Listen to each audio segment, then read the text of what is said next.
that leads on to another issue, an interesting issue, in that some people say, well, should I just accept it because it looks like they've got the evidence against me? Again, I would never accept, or very rarely would I ever accept, the speed alleged by the police without challenging it, or in the very least putting together a basis of plea. What that means, very simply, is if, for example, you're accused of driving at 107 miles an hour on the motorway, well, of course, you may well be aware that once you hit 100 miles an hour or so, then you would normally be facing an instant disqualification, what they call a discretionary ban. But if you're 100 miles an hour or less, then you will often avoid the disqualification and you're only looking at penalty points.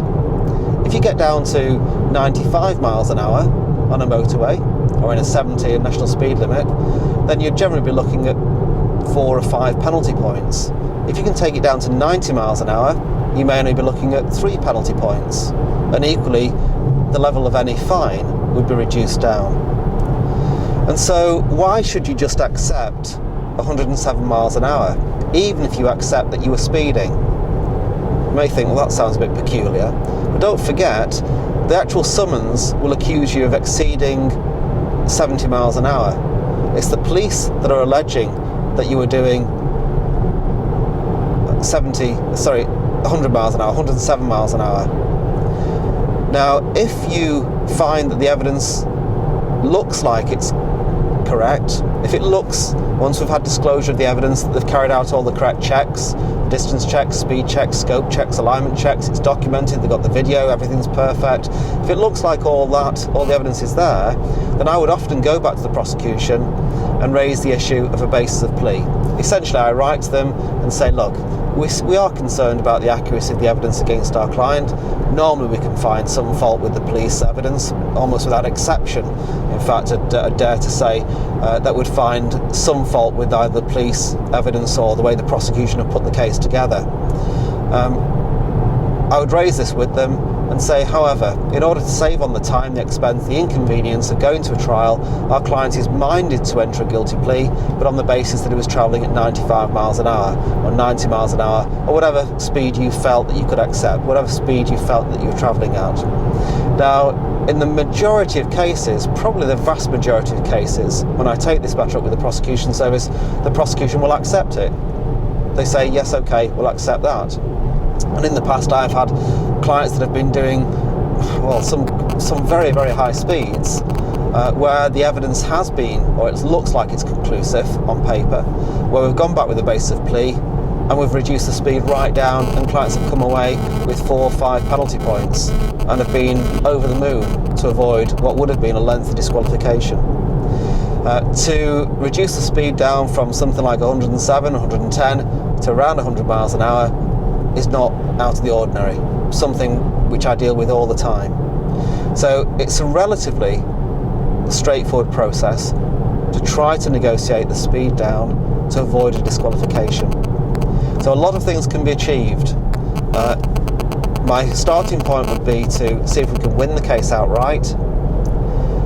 If that doesn't look possible, we can then look to negotiate the speed down.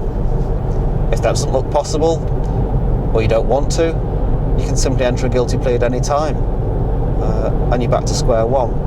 Or you may decide to go to trial in any event. I represent clients that in effect say to me, well, Marcus, I've got nothing to lose. I'm facing a long disqualification. There's no point entering a guilty plea. Let's just go to trial, see what happens. It never ceases to amaze me how many cases we win when all the evidence looks against us. And sometimes that's down purely to the fact the police officer doesn't even turn up to court. I had a case not so long ago where the evidence did look pretty good from the prosecution's point of view. I had advised my client that it looked like if we went to trial, certainly if they have anything like the evidence that they say they've got, then chances are he would be convicted. He decided to go to trial because he had nothing to lose. He was facing a long ban. It was a very high speed. We went to trial and the police officer didn't turn up. Believe it or not, he'd gone on a 4-day course to learn how to use a telephone. I couldn't quite believe this, neither could the court, neither could the prosecution service. The prosecution lawyer that is, was frantically making a few phone calls to the police to find out, was this correct, and is there any way they could get the police officer to court.